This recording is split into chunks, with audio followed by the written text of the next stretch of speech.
Hello साथियों, मैं उमर फैज़ी आप सभी का आपके अपने ही यूट्यूब चैनल उरूज उर्दू में इस्तकबाल करता हूं। दोस्तों, आप थंबनेल देखकर समझ ही गए होंगे कि हमने महाराष्ट्र टीचर एलिजिबिलिटी टेस्ट यानी महा टेट के लिए अपना उर्दू का फ्री बैच स्टार्ट कर दिया है। इसमें आपको फ्री वीडियोस थ्योरी वाइज कराए जाएंगे और फ्री मॉक टेस्ट कराई जाएगी और फ्री नोट्स दिए जाएंगे, जो कि नोट्स आपको व्हाट्सएप पर मिलेंगे। आपको ज्वाइन होना पड़ेगा, नीचे डिस्क्रिप्शन बॉक्स में लिंक दिया गया है। महाटेट के लोग इसको बच्चे महाटेट के बच्चे देख ही सकते हैं। उसके अलावा जो टीजीटी पीजीटी की तैयारी कर रहे हैं उर्दू से, उनके लिए भी ये बहुत ज़्यादा फायदेमंद साबित होने वाला है। सीटेट वाले बच्चे इसको ना देखें, क्योंकि उनके काम की इसमें चीज़ नहीं है। काफ़ी अलग अलग दोनों का सिलेबस दिया गया है। तो चलिए आज की वीडियो को शुरू करते हैं। उर्दू शुरू करने से पहले उर्दू के कुछ अहम पॉइंट जो दोहरा लेते हैं, या हम जान ही रहे होंगे, एक बार देख लेते हैं कि क्या क्या अहम पॉइंट हैं। उर्दू का मानी क्या है? उर्दू का मानी लश्कर के है या फिर खिचड़ी। ठीक है, उर्दू का क्या मानी होता है? उर्दू का मानी लश्कर होता है या फिर खिचड़ी होता है। उर्दू तुर्की जबान का लफ्ज़ है। कवायद, ये कायदा की जमा है, यानी जो हम कवायद पढ़ने वाले हैं ये कायदा की जमा है। किसी भी जबान को किसी भी ज़बान को अच्छी तरह बोलने और लिखने के लिए उस ज़बान का उसूल जानना बहुत ज़रूरी होता है। इसी उसूल को जानने को ही क्या कहते हैं? कवायद कहते हैं। आप किसी ज़बान को पढ़ना चाहते हैं, सीखना चाहते हैं, तो उसके रूल रेगुलेशन जो होंगे, वो आपको फ़ॉलो करना पड़ेंगे, वही आपको जानना पड़ेगा। तो आप रूल और रेगुलेशन जो जानने की कोशिश करेंगे, वही उस ज़बान का ग्रामर रहता है, वही उस ज़बान की कवायद रहती है, ठीक है? हर ज़बान रस्मुल ख़त आप देख लेती है, यानी लिपि जिसको बोलते हैं हम लोग हिंदी में क्या बोलते हैं? लिपि बोलते हैं। हर ज़बान को बोलने के लिए आवाज़ों की अलामत होती है, उन्हीं अलामत को रस्मुल ख़त कहा जाता है। यानी अलामत को जिस तरह लिखा जाता है, उसी अलामत को रस्मुल ख़त कहा जाता है। देख लेते हैं रस्मुल ख़त और क्या होता है। रस्मुल ख़त आप जान ही गए होंगे कि हर ज़बान को, ये सब आप जान ही रहे हैं, खाली एक बार दोहरा रहे हैं बस। हर ज़बान को बोलने के लिए आवाज़ की अलामत होती है, इन्हीं अलामत को रस्मुल ख़त कहा जाता है, ठीक है? आगे देखते हैं। हिंदी कौन से रस्मुल ख़त में लिखी जा रही है? हिंदी देवनागरी रस्मुल ख़त में लिखी जा रही है, ये बाएँ से दाएँ की तरफ लिखी जाती है। अंग्रेज़ी रोमन रस्मुल ख़त में लिखी जाती है, ये बाएँ से दाएँ की तरफ ये भी लिखी जाती है, यानी ऐसे-ऐसे ये लोग लिखे जाएँगे। जबकि जो उर्दू रहती है, उर्दू उर्दू को इस तरह से दाएँ से बाएँ लिखे जाती है, बाएँ से दाएँ नहीं लिखी जाती, ठीक है? उर्दू के 2 ख़त होते हैं, यानी 2 रस्मुल ख़त होते हैं। कौन-कौन होते हैं? तो सबसे पहले ख़त नस्ख़ और ख़त नस्तालीक, ठीक है? ख़त नस्ख़ जो है, वो फ़ारसी का है और तालीक अरबी का है, जिसका मिलकर नस्तालीक बना हुआ है, जो फ़िलहाल उर्दू में इस्तेमाल हो रहा है। नस्तालीक ही फ़िलहाल उर्दू में इस्तेमाल हो रहा है। ख़त नस्ख़ जो है, इब्न मुकल्बा ने, ये अरबी का मशहूर रस्मुल ख़त है। इसको काट दो। ये अरबी का मशहूर रस्मुल ख़त है। ख़त नस्तालिक अमीर अली तबरेज़ी ने कहा है। अच्छा, इब्न मुकल्लमा ने कहा है। इब्न मुकल्ला ने कहा है कि ये अरबी का मशहूर रस्मुल ख़त है, और ख़त नस्तालिक क्या है? अमीर तबरेज़ी ने कहा है कि ये फ़ारसी का मशहूर रस्मुल ख़त है, नस्तालिक, ठीक है? उर्दू, अरबी और फ़ारसी ख़त नस्तालिक रस्मुल ख़त में दाएँ-बाएँ जानिब, यानी जो उर्दू लिखी जाती है, वो दोनों को मिलाकर बनी हुई है। देखो, यहाँ पर एक चीज़ बता दें कि ये कहा गया है, ये सिर्फ़ इन्होंने कहा है, जबकि अरबी का जो वो है, अरबी अगर नस्ख़ है अरबी का, तो फिर उसका फ़ारसी का तालीक है, जिसको दोनों को मिलाकर नस्तालीक उर्दू में बयान किया गया है। ये सबकी अपनी अलग-अलग राय है, तो आप ऑप्शन के अकॉर्डिंग जा सकते हैं, जिस तरह से आपका ऑप्शन रहेगा, उसके हिसाब से आप जा सकते हैं। आगे देखते हैं।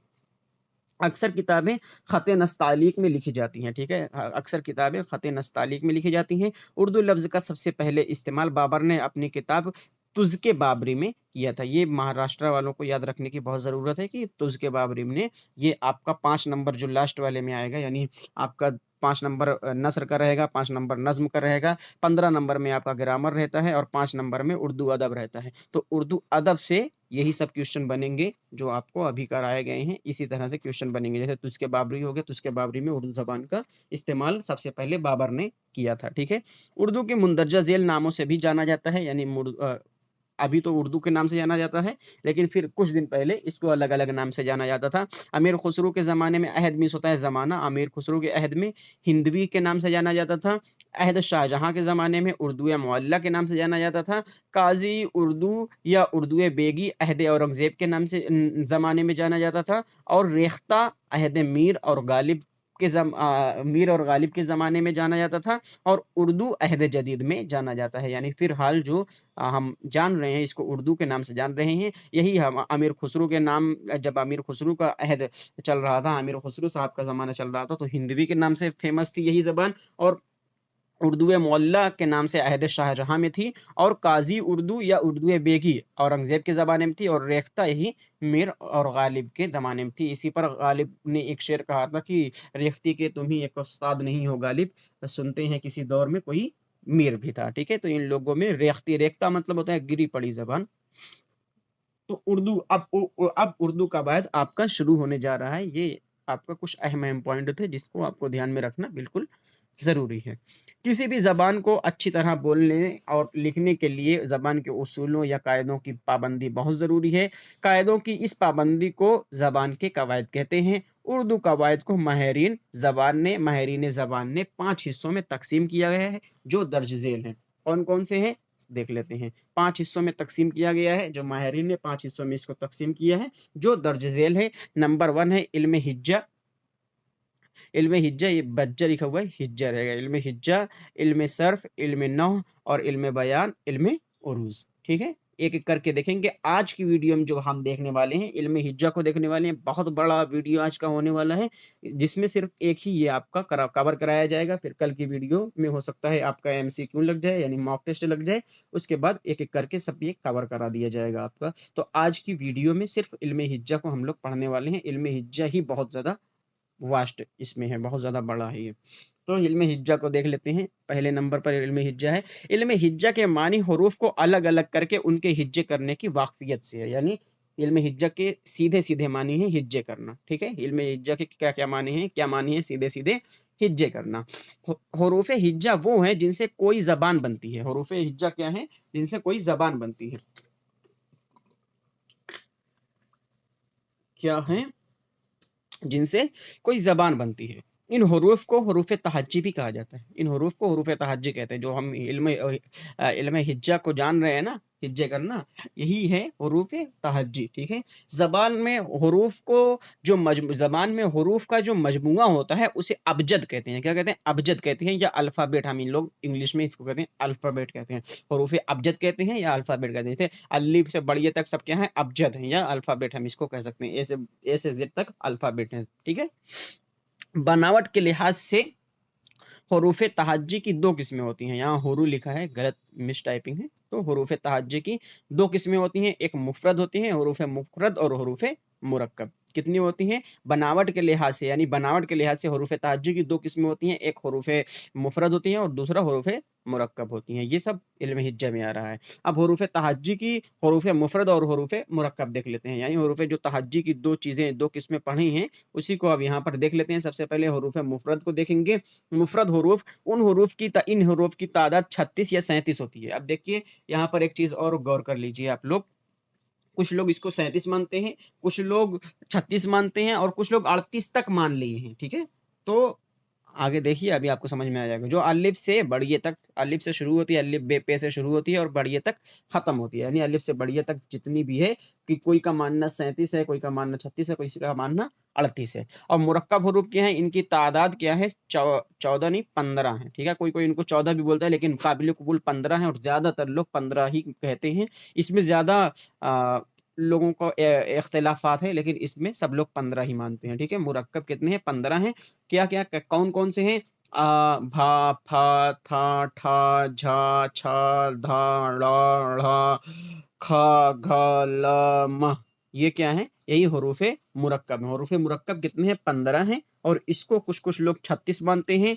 तो कितना हो गए? अगर 15 और 36 मान रहे हैं इसको, तो फिर कितना हो गए? 51 हो गए, है ना? इसको 51 मान लेते हैं। अगर 37 मान रहे हैं तो कितना हो गए? 52 मान ले रहे हैं, ठीक है। अगर इसको 35 माना जाएगा तो फिर कितना हो जाएंगे, वो 50 हो जाएंगे। ठीक है, इस तरह से कुछ कुछ लोग 50 बोलते हैं, 50, 51, 52। यहाँ पर आपको 38 बताया गया, ये काबिल कबूल नहीं है। तो क्या है कि कुछ लोग इसको 50 मानते हैं, कुछ लोग 51 मानते हैं और कुछ लोग 52 मानते हैं। आपके स्टेट में क्या माना जा रहा है वो देखिएगा और आपके स्टेट के अकॉर्डिंग जाइएगा। यानी महाराष्ट्र, यूपी में क्या है, यूपी में जैसे कलमा की कभी कभी 3 किस्म मान लेते हैं, कलमा की 5 ही किस्म होती है। पिछली बार में जो माना गया था 3 ही किस्म मानी गई थी पिछली बार यूपी में जो हुई थी 2019 में। लेकिन 5 काबिल कबूल है, हर जगह 5 मानी जाती है। तो जिस तरह से आपके स्टेट का आयोग मान रहा हो उस हिसाब से जाइएगा। कुछ लोग 50 के पक्ष में है, कुछ लोग 51 के पक्ष में, कुछ लोग 52 के पक्ष में है। लेकिन आप 52 वाला ज़्यादा बेटर है, 52 के पक्ष में आप जाइएगा। अगर 51, 52 सब है तो 52 के पक्ष में जाइएगा, वरना आप ऑप्शन के अकॉर्डिंग जा सकते हैं। ठीक है, उसके बाद क्या है, उसके बाद ये हरूफ दो हरफों के मेल से एक मुरक्कब आवाज पैदा करता है। यानी जैसे ये है अलीमदा और अलिफ मिलकर आ पैदा कर रहा है, बे मिलकर और दुजस्मिया मिलकर भा पैदा कर दे रहा है। तो हरूफे क्या करता है, हरूफ मुरक्कब पैदा करता है। ठीक है, हरूफे एक एक मुरक्कब आवाज पैदा करता है, उन्हें हक़ारी हरूफ भी कहा जाता है। इस तरह मुफरद और मुरक्कब हरूफ की तादाद क्या है, 51, 52 और 50 है। ठीक है, इस तरह जैसे आपको बताया गया तो 51, 52, 50 माना जाता है। जिस तरह आपके स्टेट में कहेंगे उस तरह से जा सकते हैं आप। आगे देखते हैं हरूफ इल्लत, ये सब के सब हरूफ हिज्जा में ही, इल्म हिज्जा में ही आएगा। अब हरूफ इल्लत देख लेते हैं। अलिफ, वाव और ये को हरूफ इल्लत कहा जाता है। यानी आप कुछ भी लिख दें, कुछ भी बोल रहे हैं, सब में वाव रहेगा, सब में ये रहेगा और सब में अलिफ रहेगा। कहीं ना कहीं तीनों में से एक वर्ड, एक हर्फ इसमें से जरूर आएगा। आप कुछ भी बोलकर देख लीजिए। जैसे हम लोग कुछ लिख ले रहे हैं, काफ और छा कुछ, है ना। तो काफ ये हो गया, चा हो गया और छा और दिलचस्मिया हो गया। लेकिन काफ और चे को जो जोड़ रहा है ना, वो पेश जोड़ रहा है, यही है वाव। ठीक है, कुछ यहाँ पर आ गया। ठीक है, इसी तरह से आप कुछ भी कोई भी चीज लिख कर देख लीजिए तो क्या रहेगा, वो कहीं ना कहीं आपको अलिफ, वाव और ये देखने को उसमें मिलेगा, कोई ना कोई रहेगा। हर हर हर्फ में आपको ये देखने को मिलेगा। बाकी जो होते हैं, बाकी हरूफ को हरूफ सही कहते हैं। अलिफ, वाव, ये को हरूफ इल्लत कहते हैं और बाकी वाव को हरूफ सही कहते हैं। चूंकि उर्दू ज़बान हिंदी, फ़ारसी, अरबी, अंग्रेज़ी वगैरह कई ज़बान से मिलकर बनी हुई है, तो इसमें हिंदी, फ़ारसी और अरबी के हरूफ भी मौजूदा हैं। मसलन यानी बहुत सी ज़बान अंग्रेज़ी, फ़ारसी, अरबी सभी ज़बानों से इसने अपना हर्फ लिया है। तो फिर क्या हो जाएगा, उसके हर्फ भी आपको याद करना पढ़ेंगे। ठीक है, देख लेते हैं। उर्दू ज़बान में अरबी और फ़ारसी, हिंदी तीनों ज़बानों के हरूफ शामिल किए गए हैं। खालिस अरबी हरूफ सबसे पहले देख लेते हैं। खालिस मतलब मेनली जो सबसे ख़ास हैं, मतलब जो सिर्फ और सिर्फ अरबी के हरूफ से ही, अरब से ही आए हुए हैं, यानी जो अरबी ज़बान से ही सिर्फ आए हुए हैं, उसको खालिस बोलते हैं। मेनली 10 हैं। कौन कौन से, हे, स्वाद, ज्वाद, तो, जो, ऐन, गैन, काफ और हमजा। ये मेनली कहाँ से आए हुए हैं, मेनली अरबी जबान से आए हुए हैं। 10 हरूफ हैं। ठीक है, और खालिस फारसी हरूफ 4 हैं, पचजग। ठीक है, पे, चे, जे और गाफ, ये खालिस फारसी हरूफ हैं। और खालिस हिंदी हरूफ क्या है, जो अभी 15 पढ़ कर आए हुए हैं ना, यहाँ पर हम लोग ये 15 पढ़ कर आए हुए, ये हैं। उसके बाद क्या है, टे है और डाल है। यानी लगभग आपको 17 हरूफ हिंदी के देखने को मिलेंगे उर्दू में। ठीक है, 17 हरूफ। समझ आ गया आपको। आगे देखते हैं। अब देखो फारसी और अरबी हरूफ ज़बानों में, दोनों में मुस्तामिल हरूफ, मतलब दोनों में इस्तेमाल होने वाले, फारसी में भी इस्तेमाल होता है और अरबी में भी इस्तेमाल होता है। तो वो दाल है, रे है, खे है और ऐन है। ये चारों हर्फ क्या है, फारसी में भी इस्तेमाल होता है और अरबी में इस्तेमाल होता है। और फारसी और हिंदी दोनों ज़बानों में मुस्तामिल हरूफ, यानी फारसी में भी इस्तेमाल होने वाला और हिंदी में भी इस्तेमाल होने वाला। तो जे को पचजग जो याद किए थे, जे को हटा दो, पे, चे और गाफ, यही क्या हो जाएगा, यही फारसी और हिंदी दोनों ज़बानों में इस्तेमाल होने वाला रहेगा। वीडियो को अभी तक आपने लाइक नहीं किया है तो कर दीजिए, सब्सक्राइब नहीं किए हुए है तो कर दीजिए। रोज़ आपके लिए ऐसी वीडियो 8 बजे देखने को मिलेगी। उसके बाद अलिफ की 2 किस्में होती हैं, अलिफ ममदूदा और अलिफ मकसूरा। अब देख लीजिए, ये अभी तक हर्फ के इल्म हिज्जा के बारे में ये सब पढ़ रहे हैं। आज पूरा पूरा जितना पढ़ेंगे सब इल्म हिज्जा में ही आएगा। ये हरूफ को देख लिया, अब हरूफ में भी जैसे अलिफ हो गया, बे हो गया, सबकी अपनी-अपनी किस्में होती हैं। तो अलिफ की क्या किस्में होती हैं? अलिफ की 2 किस्में होती हैं, अलिफ ममदूदा और अलिफ मकसूरा। अलिफ ममदूदा और अलिफ मकसूरा। तो अलिफ ममदूदा में क्या होता है? अलिफ ममदूदा वो अलिफ जो खींच कर पढ़ी जाती है। अलिफ ममदूदा वो अलिफ जो खींच कर पढ़ी जाती है, जैसे आम, आज, आप, आईना, आस्ताना वगैरह। ये क्या है? ये खींच कर पढ़ी जा रही है। जैसे आम, है ना? आज, आप, इस तरह से अलिफ ममदूदा खींच कर पढ़ी जाती है। अली मादा जो रहता है वो अलिफ ममदूदा रहता है। और अलिफ मकसूदा वो अलिफ जो खींच कर नहीं पढ़ी जाती, जैसे अजान, अनार, अंबिया, अनजाना। ये क्या है? ये खींच कर नहीं पढ़ी जा रही है, तो अलिफ मकसूरा रहेगी। अलिफ मकसूरा खींच कर नहीं पढ़ी जाती है, अलिफ ममदूदा खींच कर पढ़ी जाती है। उम्मीद है आपको समझ में आ रहा होगा। अगला देखते हैं। नून की 2 किस्में होती हैं। क्या होती है? नून की 2 किस्में होती हैं। कौन-कौन होती हैं? नून ज़ाहिरा और नून गुन्ना।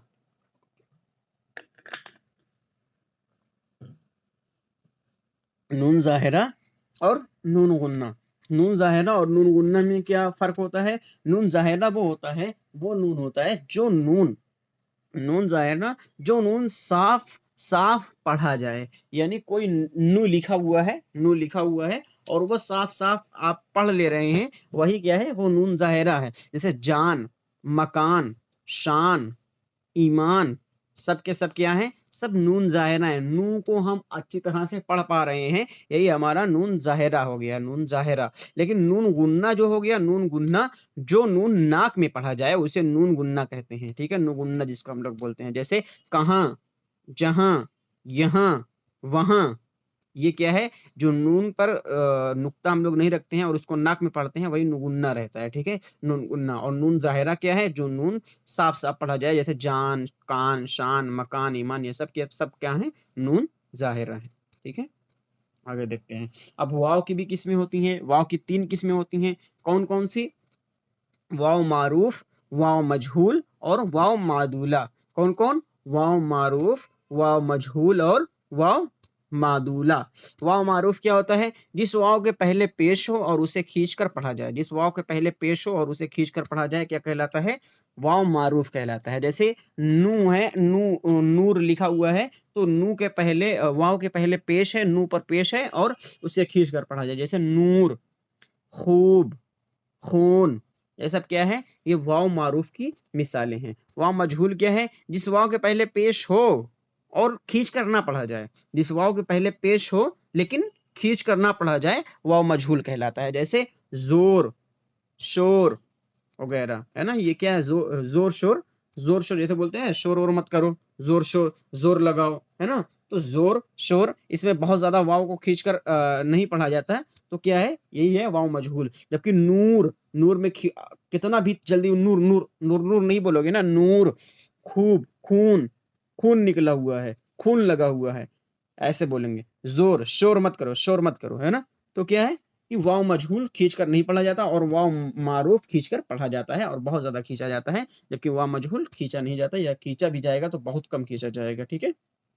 और वाव मादूला, जिस वाव को लिखा तो जाए लेकिन पढ़ा ना जाए, वाव मादूला कहलाता है। यानी मारूफ क्या था? लिखा जाए और उसके पहले पेश हो, उसे खींच कर पढ़ा जाए, वाव मारूफ होता है। वाव मजहूल खींच कर ना पढ़ा जाए, और वाव मादूला जो लिखा जाए लेकिन पढ़ा नहीं जाए। जैसे खुद, खे, वाव और दाल ये लिखते हैं लेकिन पढ़ते क्या हैं? खुद पढ़ते हैं, खुद, खुद। जैसे ख्वाब लिखते हैं, ख्वाब, ऐसे लिखते हैं ख्वाब, लेकिन पढ़ते क्या हैं? ख्वाब। जैसे ख्वाहिश लिखते हैं, ख्वाहिश, लेकिन पढ़ते क्या है? ख्वाहिश, ठीक है? तो वाव मादूला की ये मिसालें हैं। वाव मारूफ किसको कहते हैं? जिससे पहले पेश हो और खींच कर पढ़ा जाए, जैसे नूर, खूब, खून। वाव मजहूल क्या है? जिससे पहले पेश हो लेकिन खींच कर ना पढ़ा जाए। वाव मादूला क्या है? जिसको लिखा तो जाए लेकिन पढ़ा नहीं जाए, ठीक है? आगे देखते हैं। अब हे, यानी हा जो है हमारा, हा की 2 किस्में होती हैं, हाय मलफूजी, हाय मुख्तफी। हाय मलफूजी और हाय मुख्तफी। हाय मलफूजी में देख लेते हैं। हा वो हा जो तलफ़्फ़ुज़ में आती है, जैसे कोह, राह, स्याह वगैरह, है ना? जो हाय मलफूजी क्या होती है? जिसको हम पढ़ते हैं। हाय मुख्तफी क्या होती है? जो लिखी जाती है लेकिन पढ़ी नहीं जाती है। जो तलफ़्फ़ुज़ में खाली माक़ाबिल की हरकत माक़बल की हरकत ज़ाहिर करती है, यानी जो लिखी जाती है लेकिन पढ़ी नहीं जाती है। जैसे अब लिख देते हैं परवाना, दीवाना, सुल्ताना वग़ैरह, ये सब क्या है? नून है ज़बर नह नहीं पढ़ते हैं, परवानह नहीं पढ़ते हैं, सुल्तानह नहीं पढ़ते हैं, सुल्ताना, परवाना, दीवाना, इस तरह से हम पढ़कर ख़त्म कर देते हैं। तो ये हाय मुख्तफ़ी की मिसालें हो गई। और हाय मलफ़ूज़ी क्या है? जिसमें जैसे कोह, राह, सियाह, इस तरह से हम हे को भी यानी हा को भी लास्ट में लेकर आते हैं, तो वो हाय मलफ़ूज़ी हो गया। और हाय मुख्तफ़ी क्या है? जो पढ़ा नहीं जाए, ठीक है? अब या की देख लेते हैं, या की मिसालें क्या हैं? या की 2 किस्में होती हैं, याए मारूफ़ और याए मजहूल। याए मारूफ़ क्या होती है? जो या खूब खींच कर पढ़ी जाती है, उसे मारूफ़ कहते हैं, याए मारूफ़ कहते हैं। वो या जो खूब खींच कर पढ़ाई जाती है या पढ़ी जाती है, क्या होती है? याए मारूफ़ होती है। जैसे वज़ीर, असीर, अमीर वग़ैरह क्या होती है?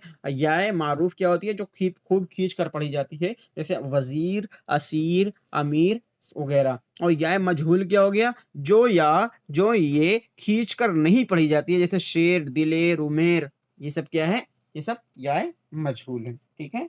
याए मारूफ़ खींच कर पढ़ी जाती है, याए मजहूल खींच कर नहीं पढ़ी जाती है। इस बात का आप ध्यान रखिएगा। आगे देखते हैं, ये पूरा का पूरा सिलेबस जो आपको कवर कराया जा रहा है, ये आपके सिलेबस के अकॉर्डिंग कवर कराया जा रहा है। जो महाटेट का सिलेबस है, उसके अकॉर्डिंग आपका कराया जा रहा है। आपको पूरा ग्रामर भी कराया जाएगा, उसके बाद नस्र और नज़्म की भी प्रैक्टिस कराई जाएगी। फिर थोड़ा-सा आपको उर्दू ज़बान के अदब के बारे में भी बताया जाएगा।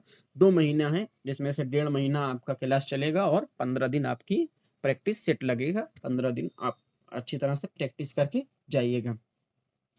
अब देख लेते हैं, इनके अलावा हुरूफ़ तहज्जी की 2 किस्में तलफ़्फ़ुज़ के एतबार से होती हैं। अभी तक बनावट के एतबार से देख कर आए हो, ये सब बनावट के एतबार से है, ये सब बनावट के एतबार से है। लेकिन इसके अलावा क्या है? बनावट के एतबार से हुरूफ़ मुरक्कब, हुरूफ़ मुफ़रद देखे थे। उसके अलावा अगर हुरूफ़ मुफ़रद और हुरूफ़ मुरक्कब के अलावा की बात की जाए, तो उसके अलावा 2 किस्में तलफ़्फ़ुज़ के एतबार से होती हैं, यानी प्रोनंसिएशन उच्चारण के अकॉर्डिंग होती है, जिस तरह से हम उच्चारण करते हैं, ठीक है? उच्चारण हमारा किस तरह से रहता है, प्रोनंशिएट हमारा किस तरह से रहता है, उससे 2 किस्में बनती हैं। कौन-कौन सी बनती हैं? एक हुरूफ़ शम्सी बनती है और हुरूफ़ क़मरी बनती है। यानी 2 किस्में, एक हुरूफ़ शम्सी है, हुरूफ़ क़मरी है। हुरूफ़ शम्सी किसे कहते हैं? जिस हुरूफ़ में अल नहीं पढ़ा जाता, उसे हुरूफ़ शम्सी कहते हैं। जैसे नूरुद्दीन, इमादुद्दीन, इसमें अल लिखा गया है लेकिन लाम पढ़ा नहीं जा रहा, ठीक है? अल लिखा जाता है लेकिन अल पढ़ा नहीं जाता है, तो ये क्या है? यही हुरूफ़ शम्सी हो गया। हुरूफ़ शम्सी 14 हैं, ते, से, दाल, ज़ाल, रे, ज़े, शीन, स्वाद, ज़्वाद, तो, ज़ो, लाम, नू। इससे पहले अगर आपको अल दिख रहा है, इससे पहले जैसे दाल यहाँ पर आ गया, यहाँ पर देखिए नूरुद्दीन, ठीक है? यहाँ पर आपको दाल के पहले अलिफ दिख गया है, तो फिर अलिफ लाम दिख गया है, तो आप इसको हुरूफ़ शम्सी समझेंगे और इसको नहीं पढ़ेंगे। हुरूफ़ शम्सी यही हो गया। और इसका उल्टा रहेगा हुरूफ़ क़मरी, जिसमें लाम पढ़ा जाए। हुरूफ़ क़मरी जिस हुरूफ़ में अल पढ़ा जाता है, उसे हुरूफ़ क़मरी कहते हैं। जैसे अब्दुल जलील, अब्दुल कलाम, अब्दुल करीम। इसमें क्या है? हुरूफ़ क़मरी 13 हैं। जीम, हे, खे, ऐन, गैन, काफ, बड़ा काफ, फे, मीम, वाव, हे और ये क्या है? अब ये आपका 13 है। जीम के पहले जैसे देखिए अब्दुल जलील आ गया, तो अलिफ लाम पढ़ा गया। और काफ हो गया अब्दुल कलाम, अलिफ लाम पढ़ा गया। अब्दुल करीम यानी का काफ आ गया, अब्दुल करीम भी पढ़ा गया। तो इससे पहले अगर अलिफ लाम आ जाएगा, ये 13 हुरूफ से 13 हर्फ से पहले, 13 हुरूफ से पहले आपका अलिफ लाम आ जाएगा, तो आप पढ़ेंगे। और किसी भी हर्फ से पहले जो हुरूफ कमरी के हर्फ नहीं है, अगर उससे पहले आएगा तो आप नहीं पढ़ेंगे, यानी हुरूफ शमसी के। इसमें से सिर्फ एक याद कर लीजिए, इससे पहले अगर कोई आ जाएगा, तो जैसे हरूफ कमरी का याद कर लीजिए कि ये अगर आएंगे तो हम इसको पढ़ेंगे। अगर इनमें से कोई हरूफ मैच नहीं कर रहा है, कोई हर्फ इन हरूफ से मैच नहीं कर रहा है, तो हम नहीं पढ़ेंगे। एक ही याद कर लीजिए, दोनों अपने आप ही याद हो जाएगा।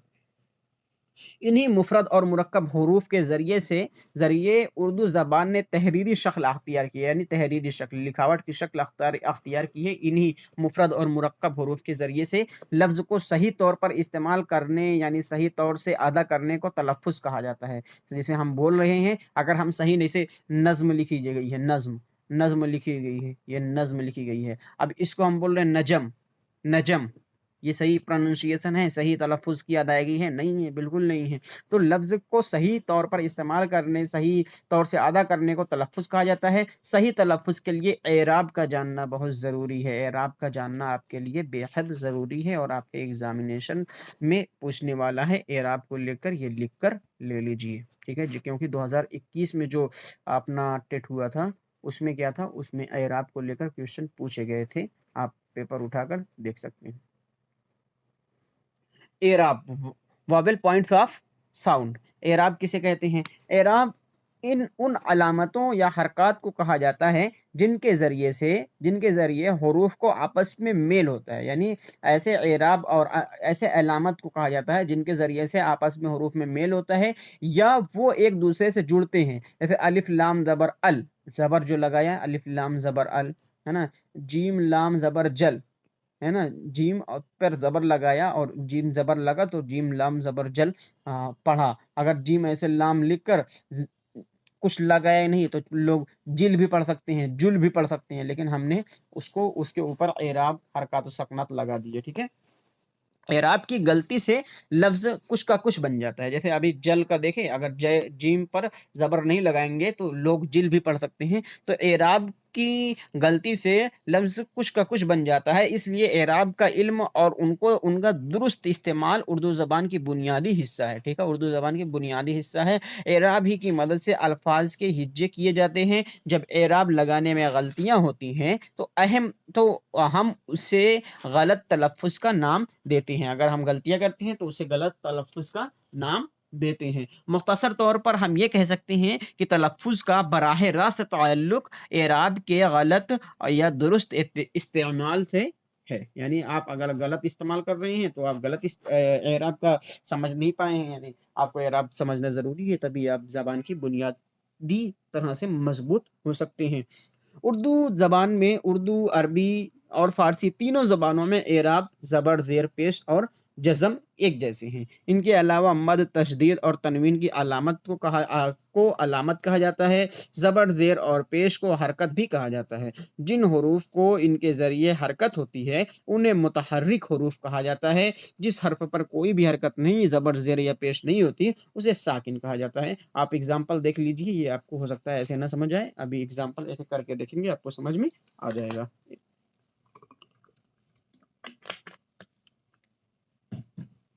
हुँ, अब देखते हैं। लफ्ज़ इराब के लग़वी मानी देख लेते हैं कि दौड़ाना होता है, क्योंकि इसको हरकत सकनात कहते हैं, हम पढ़ कर आए हुए हैं। एराब 8 तरह के होते हैं। एराब की कितनी किस्में होती हैं? 8 किस्में होती हैं। कौन-कौन? फ़तह, फ़तह, फ़तह, कसरा, ज़म्मा, सुकून, तशदीद, तनवीन, वक़्फ़ और मद। एक-एक करके सबको देखते हैं। फ़तहा क्या होता है? इसकी अलामत ज़बर होती है। जो हम वहाँ पर ज़बर पढ़ कर आए हैं, इसको फ़तहा भी बोलते हैं। इसको ज़बर भी कहते हैं, ठीक है? फ़तहा को ज़बर भी कहते हैं और जिस हर्फ़ पर फ़तहा लगा हुआ होता है, उसे मफ़्तू कहते हैं। यहाँ पर हम लोग ज़बर पर ज़बर भी लिख सकते थे, लेकिन यहाँ पर जब आपको ज़बर जिस पर लगा रहता है, मफ़्तू याद कराएँगे तो बहुत मुश्किल होगी। या फ़तहा आप एक बार याद कर लेंगे, फ़तह से मफ़्तू याद हो जाएगा। कसरा याद कर लेंगे, मकसूरा याद हो जाएगा अपने आप ही। इस तरह से आपको ट्रिक बनाई गई है आपके लिए कि इस तरह आप याद कर सकते हैं। फ़तह इसकी अलामत ऐसे तिरछी लाइन रहती है, ऊपर लगी रहती है, तो फिर ये क्या हो गई? यही फ़तह हो गई हमारी और इसको हम लोग ज़बर बोलते हैं अपनी ज़बान में। और जिस पर ये जिस हर्फ़ पर फ़तह लगा होता है, उसे क्या कहते हैं? मफ़्तूह कहा जाता है। और ज़बर का इस्तेमाल हुरूफ़ के ऊपर हमेशा होता है, जैसे बे ज़बर बा, दाल ज़बर दा, जीम ज़बर जा, चे ज़बर चा, ऐसे। कभी नीचे नहीं होगा ज़बर का इस्तेमाल, है ना?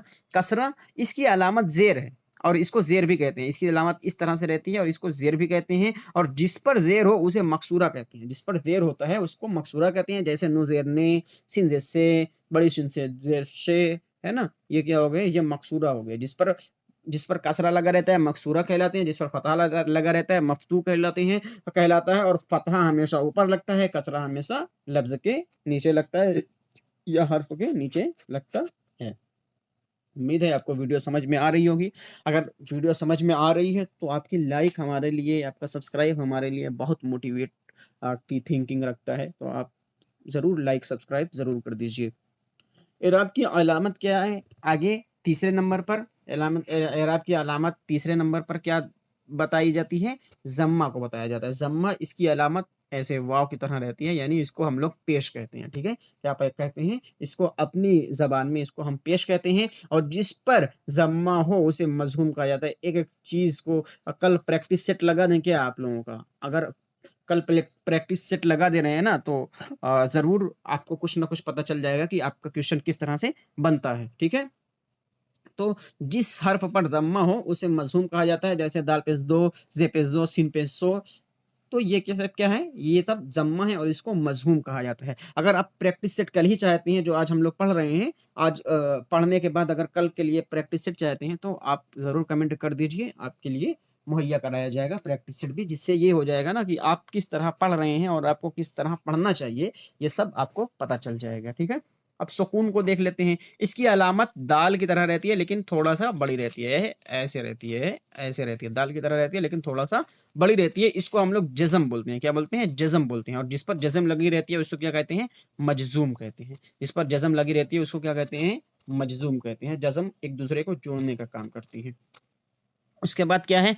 तशदीद। तशदीद तो आप लोग जान ही रहे होंगे। तशदीद इस तरह से रहती है। तशदीद जिस पर रहती है उसको मुशद्दद कहते हैं। जिस हर्फ पर तशदीद होती है उसे मुशद्दद कहा जाता है, और मुशद्दद को 2 मर्तबा पढ़ा जाता है। जैसे अल्लाह हो गया, अम्मी हो गया, है ना? इसको 2 बार हम लोग पढ़ लेंगे कि नहीं? जैसे अम्मी हो गया, अलिफ, मीम, और ये अमी, अमी, अमी, ऐसे लोग पढ़ेंगे। लेकिन जब इस पर तशदीद लगा दी जाएगी तब समझ गए आप कि हाँ, मीम को 2 बार पढ़ना है, यानी लिखा हुआ है अम्मी, 2 बार मीम को पढ़ना है। तो ये क्या है? तशदीद है। तशदीद की अलामत इस तरह से होती है, और जिस पर तशदीद होता है उसे क्या कहते हैं? मुशद्दद। ये चीज़ आप ज़रूर याद करके रख लीजिए। आपसे बार-बार कह रहे हैं कि ये जो मुशद्दद है, या फिर मज़हूम है, या मकसूरा है, या मफ़तूह है, ये सब क्या है? ये आपको पूछा जाने वाला है। ये ज़रूर आप याद करके रखिए। ठीक है? तो तनवीन इसकी अलामत आप देख लेते हैं, तनवीन क्या है? तनवीन की अलामत 2 ज़बर भी हो सकती है, 2 ज़ेर भी हो सकती है, और 2 जैसे ये वाला पेश हम लोग पढ़ते हैं, ये उल्टा पेश रहता है, तो 2 पेश भी हो सकती है। तनवीन 2 ज़बर भी हो सकता है, 2 ज़ेर भी हो सकता है, और 2 पेश भी हो सकता है, ठीक है?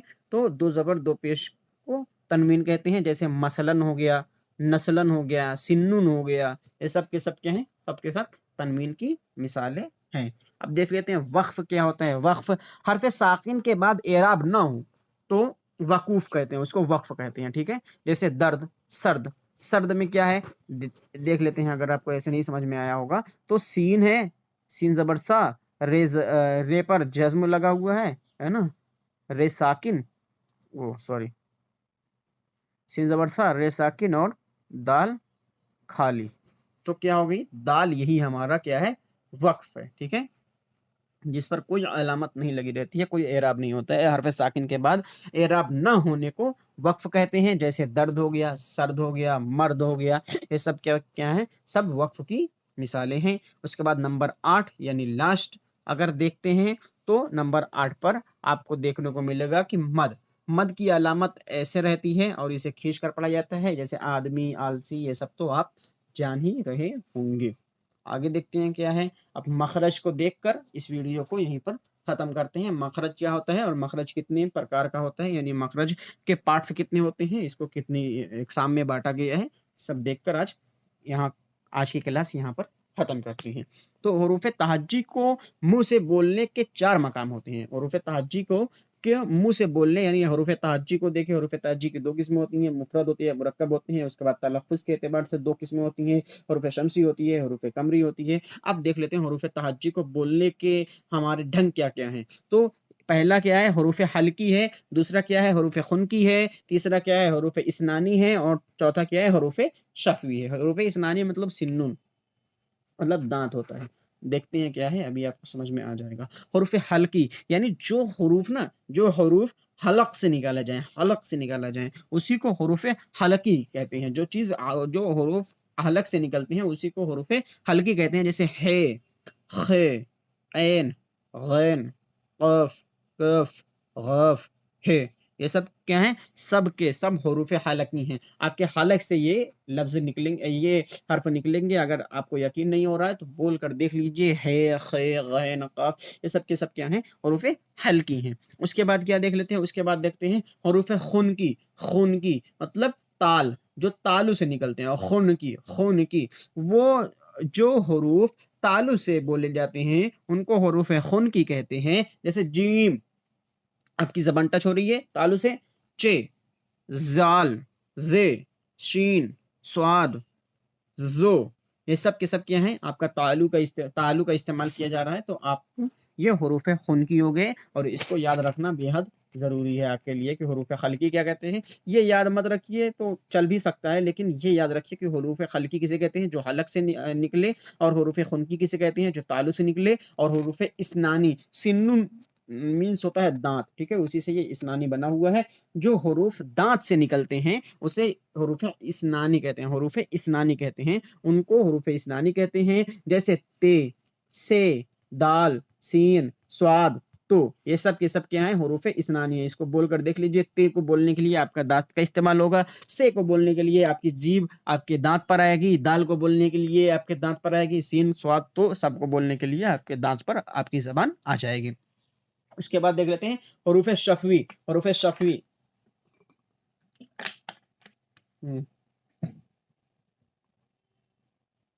हरूफ शफवी को देख लेते हैं। हरूफ शफवी वो हरूफ जो लब से निकलते हैं उनको शफवी कहते हैं। जैसे बे, पे, फे, मीम, दाल, इनको बिना अपने लब को इस्तेमाल किए हुए बिना आप नहीं निकाल सकते। बे बोलना है, बोलकर दिखाइए, दोनों लब आपके मिले नहीं, तो फिर क्या है, ये शफवी, हरूफ शफवी की मिसालें हैं। यहाँ आपकी वीडियो ख़त्म होती है। एक बार वीडियो को दोहरा लेते हैं, उसके बाद अपनी वीडियो ख़त्म करते हैं। अगर अभी तक आपने हमारे चैनल को सब्सक्राइब नहीं किया हुआ है तो ज़रूर कर दीजिए। बहुत मेहनत लगती है आपके सिलेबस निकालने में, फिर उसके अकॉर्डिंग आपका पीडीएफ तैयार करने में। और इसकी अगर आप पीडीएफ चाहते हैं, फ्री नोट्स चाहते हैं इसकी, तो आप हमारे ग्रुप में ज्वाइन हो सकते हैं। नीचे डिस्क्रिप्शन बॉक्स में उसका लिंक दिया हुआ है। अगर आप सीटेट की तैयारी करना चाहते हैं तो सीटेट की भी फ्री तैयारी चल रही है, फ्री सीटेट की तैयारी हो रही है। आप उस बैच से भी ज्वाइन हो सकते हैं, जो कि फ्री है। आपको यूट्यूब पर 7 बजे का उसका टाइम है और इसका टाइम 8 बजे का है, ठीक है। तो एक बार इसको दोहरा लेते हैं, उसके बाद आज की वीडियो को यहीं पर ख़त्म करते हैं। हमने क्या देखा, हरूफे सबसे पहले देखा कि उर्दू का मानी क्या है, लश्कर के हैं, उर्दू तुर्की ज़बान का लफ्ज़ है, कवायद के, कायदा के जमा है कवायद, और किसी भी ज़बान को बोलने के लिए उसके ज़बान को उसूल जानना ही कवायद होती है। रस्मुल ख़त क्या है, रस्मुल ख़त लिपि होती है, हिंदी देवनागरी लिपि में लिखी जाती है और अंग्रेज़ी रोमन रस्मुल ख़त में लिखी जाती है। उर्दू के 2 ख़त होते हैं, नस्ख़ और नस्तालीक। नस्तालीक फ़िलहाल लिखी जा रही है, किताबें नस्तालीक में ही लिखी जा रही हैं। उर्दू का लफ्ज़ जो है वो पहली बार बाबर ने अपने कुतुबे तुज़्क़े बाबरी में इस्तेमाल किया था, और अमीर खुसरो के ज़माने में हिंदवी के नाम से जानी जाती थी उर्दू, उर्दू मुअल्ला एद शाह के ज़माने में, और उर्दू बेगी औरंगज़ेब के ज़माने में, रेख्ता गालिब के ज़माने में, और उर्दू फ़िलहाल के नाम से जानी जा रही है। उसके बाद हमने कवायद में देखा कि 5 तरह से इसको डिवाइड किया गया है 5 हिस्सों में माहिरीन ने। तो क्या-क्या, इल्म हिज्जा, इल्म सर्फ़, इल्म नहव, इल्म बयान, इल्म उरूज़। इल्म हिज्जा को आज हमने पढ़ा है। इल्म हिज्जा क्या होती है, इल्म हिज्जा किसी चीज़ को हिज्जे लगाकर पढ़ना ही इल्म हिज्जा कहलाता है। बनावट के एतबार से इसकी 2 किस्में होती हैं, मुफ़रद और मुरक्कब, और तलफ़्फ़ुज़ के एतबार से यानी प्रोनंसिएशन, उच्चारण के हिसाब से इसकी 2 किस्में और होती हैं, जो हरूफ़ शमसी और हरूफ़ कमरी होती हैं। उसके बाद क्या हमने देखा, हरूफ़ मुफ़रद कितने होते हैं, हरूफ़ मुफ़रद को 36-37 माना जाता है, और हरूफ़ मुरक्कब को 15 माना जाता है।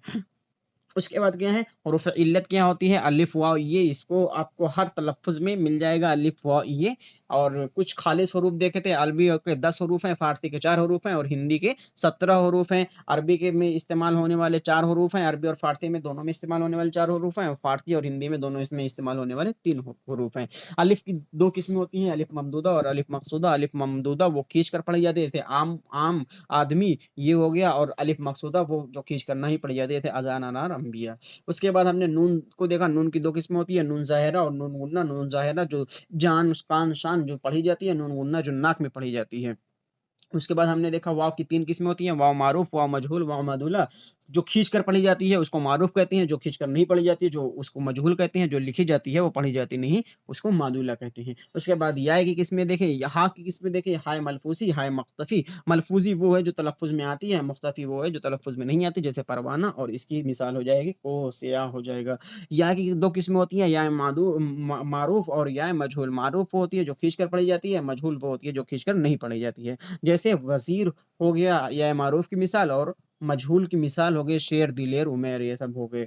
उसके बाद क्या है कि तहज्जुद की 2 किस्में और होती हैं, तलफ़्फ़ुज़ के एतबार से हरूफ़ शमसी, हरूफ़ कमरी। हरूफ़ शमसी में जो जो अल नहीं पढ़ा जाता है उसे हरूफ़ शमसी कहते हैं और इसके 14 होते हैं और हरूफ़ कमरी 13 होती हैं जिसमें अल पढ़ा जाता है। उसके बाद देखें कि एराब क्या होते हैं, जो हमारे हरकत व सकनात होते हैं, वो इसी को एराब कहते हैं। ये 8 तरह की होती हैं, फ़तह, कसरा, ज़म्मा, सुकून, तशदीद, तनवीन, वक़्फ़ और मद। फ़तहा में क्या देखिए इसको ज़बर भी कहते हैं, फ़तहा जिस पर लगा रहता है उसको मफ़तूह कहते हैं। कसरा किसको कहते हैं? इसको ज़ेर भी कहते हैं और जिस पर कसरा लगा रहता है उसको मकसूरा भी कहते हैं। एराब की अलामत में तीसरे नंबर पर ज़म्मा देखा, ज़म्मा इसको पेश भी कहते हैं और जिस पर ज़म्मा लगा रहता है उसको मज़हूम कहते हैं। सुकून किसकी क्या है? इसकी अलामत दाल होती है और इसको जज़म भी कहते हैं, इसको जज़म कहते हैं और जिस पर जज़म लगी रहती है उसको मजज़ूम कहते हैं। उसके बाद तशदीद क्या है? तशदीद की अलामत इस तरह से होती है और तशदीद जिस पर लगी रहती है उसको मुशद्दद कहा जाता है और उसको 2 बार पढ़ा जाता है। तनवीन की अलामत 2 ज़बर, 2 ज़ेर और 2 पेश होती है।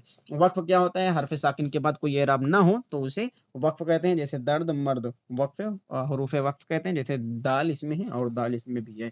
मद क्या होती है? ऐसे आली मदा अ जो है वही मद होती है और इसको 2 बार पढ़ा जाता है या खींच कर पढ़ा जाता है। मखरज क्या होता है? जो हम बोलते हैं जिस तरह से हमारा प्रोनंसिएशन होता है उसी को मखरज कहते हैं। जैसे हुरूफ़ ख़ल्क़ी हो गया, हुरूफ़ ख़ुनकी हो गया, हुरूफ़ इंसानी हो गया और हुरूफ़ शफ़ी हो गया। हुरूफ़ ख़ल्क़ी क्या होता है? जो हम लोग हल्की क्या होता है? हुरूफ़ हल्की जो हम हलक से बोलते हैं, जैसे हे, खे, ऐन, गैन, क़ाफ़ और काफ़, गाफ़, हे। हुरूफ़ खुनकी क्या हो गया? जो हम तालु से बोलते हैं उसे हुरूफ़ खुनकी कहते हैं, जैसे जीम, चे, ज़ाल, ज़ेर, शीन, स्वाद, ज़ो। हुरूफ़ इस्नानी क्या हो गया? जो दाँत का जिसमें इस्तेमाल होता है, जैसे ते, से, स्वाद, तो।